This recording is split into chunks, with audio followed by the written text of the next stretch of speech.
Your influence is a function of two things above all others. It's a function of your currency and your courage.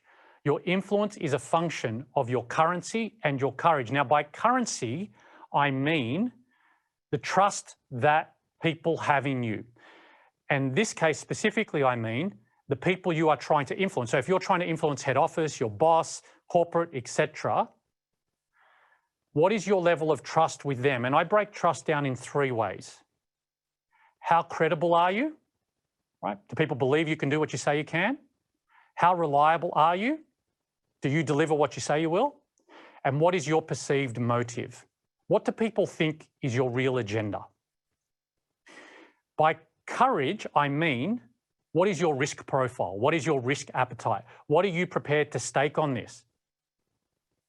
Because if you have high currency, so you have a lot of trust and you have high courage, in other words, you're prepared to stake your job, you are in a position of supreme influence. I have seen leaders, including Australian leaders of multinational subsidiaries, literally alter the global corporation with that as their start point. Currency and courage. Now, before you get too excited and start rating yourself very highly on currency, well, how you rate yourself is completely, totally, and utterly irrelevant. It only matters how they rate you on those dimensions. And only if they were speaking freely to someone like me, for example. How would they really rate you authentically? Do they think you're the expert, right? Do they think you're credible? Or do they think they know more about this than you do? If they think they know more, they have higher credibility than you do.